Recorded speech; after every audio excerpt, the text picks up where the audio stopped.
بسم الله والصلاة والسلام على أشرف المرسلين.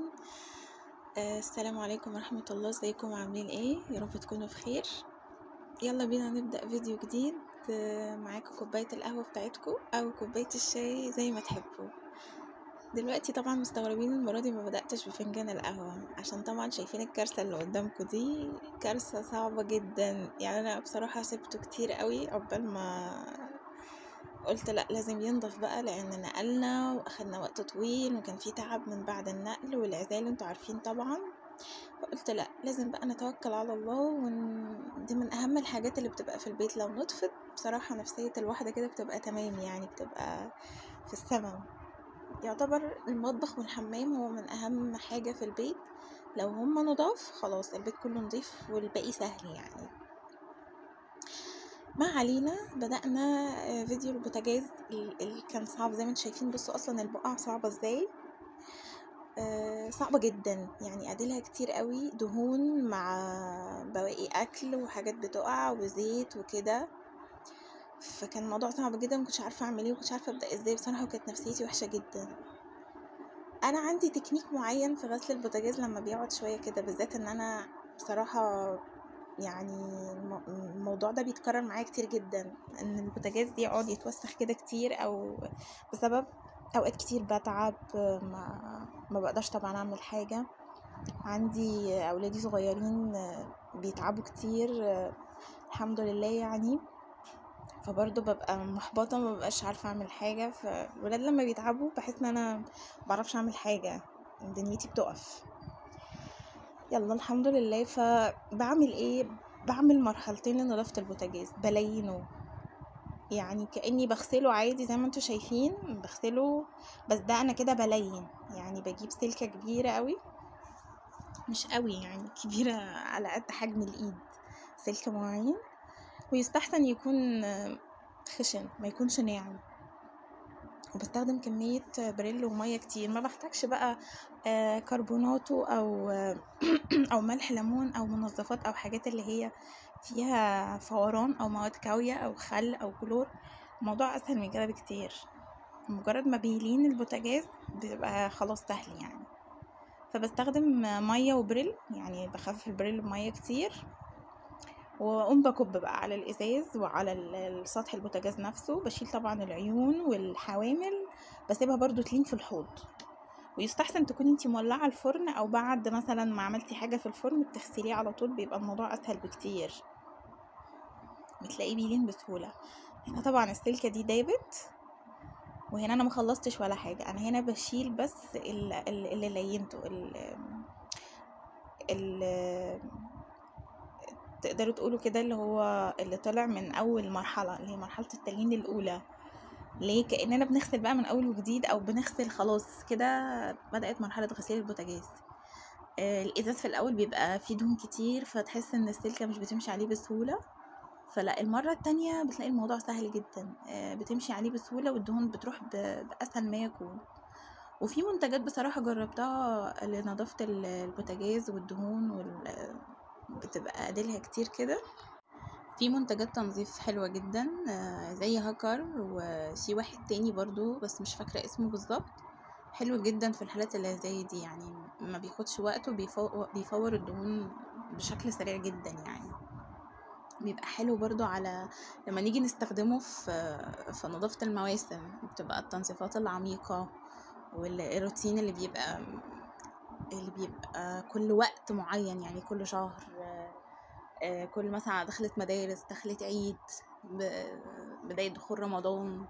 ونسبة دخول رمضان يا جماعة الواحد متحمس جدا، على قد ما هو موضوع صعب ان الايام بتجري بسرعة، وان احنا اصلا لسه رمضان خلصان، فرمضان الجاي كمان 5 شهور. فحاجة حلوة وحاجة وحشة وصعبة جدا يعني، ربنا يستر.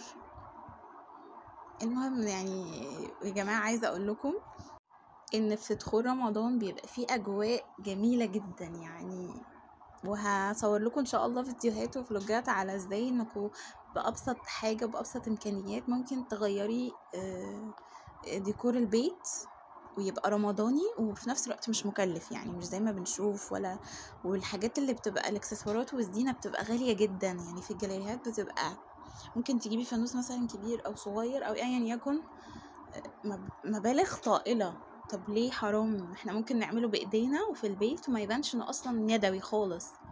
وهوريكم ان شاء الله في الفيديوهات اللي لسه هتيجي ان شاء الله ازاي نعمل ده. ومش بس زينة، لا كمان ممكن نغير من شكل البيت مع بعض سوا. فلا يعني لسه بقى الفيديوهات طويلة جدا، فان شاء الله ان شاء الله ربنا بس ما يجيب حاجة وحشة لا لينا ولا اي حد. نسيت اقول لكم، لو لسه بتشوفوني اول مرة او حابين تشوفوا فيديوهاتي، اتمنى ان انتوا تشتركوا في القناة طبعا، ما تنسوش تعملوا لايك لو عجبكم الفيديو، وتكتبوا لي في الكومنتات ايه اللي بيعجبكم في الفيديوهات وايه اللي مش عاجبكم.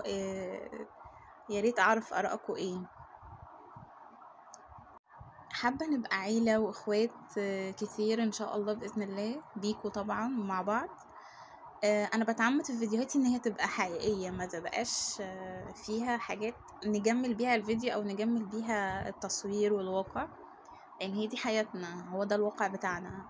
إن مفهوش مش فيلم سينمائي، مش حاجة بنجمل فيها او بنعمل لها تظبيطات ونحلي فيها ونحلي الاضاءة ونحلي المكان عشان خاطر يطلع باجمل صورة. لا يعني احلى حاجة ان احنا نبقى بطبيعتنا، وان شاء الله في الفيديوهات الجاية هتبقى برضو كده، يعني مش هنجمل مش هنزيف، هنتعامل بطبيعتنا جدا. وهيبقى قدام برضو ان شاء الله روتينات تحفيزية، او مش روتين عشان خلاص الكلمة دي اتكررت كتير قوي واتقالت كتير وتم استخدامها بشكل واسع يعني فظيع. هتبقى حاجات بنحمس بعض بيها وبنحفز بندي افكار لبعض ان ازاي نعمل ايه في البيت او في اليوم نغيره، نعمل ايه مثلا عشان الجو طبعا اليومين دول ربنا يا رب يعني يرحمنا جميعا يا رب، ويرحمنا من نار جهنم يا رب، يجعله في ميزان حسناتنا يا رب. كل اللي بيشتغلوا في الاجواء الصعبة والاماكن اللي بره البيت بجد ربنا يعينهم. يعني ازاي نغير من، يعني نخلينا نتحمل حرارة الجو ده. انا عايزة اقولكم ان انا بسرع الفيديو جدا عشان خاطر طبعا عشان الملل وكده. فانتوا شايفين انا بغسل الحوامل ازاي، يعني قد ما سبتها في الحوض لغايه ما خلصت البوتاجاز، لا بقوم واخداها وبالسلكه بتنيها كذا مره عشان تبقى قويه، تبقى شديده، تتحمل ان انا ادعك بيها الحوامل وتطلع الدهون على قد ما اقدر، حته حته بطلع بيها الدهون. طبعا هو الفيديو طويل جدا بس انا يعني سرعته يعني مضاعف كتير جدا السرعه علشان خاطر ما تزهقوش. بس يا جماعة مجرد ما بندخل في الحاجة او بنبدأ نعملها خلاص الموضوع بيبقى سهل، بتخلص بسرعة صدقوني. بس هو الموضوع محتاج بس حماس وإرادة ان احنا نقوم نعمل ده، وان شاء الله هتبقى سهلة.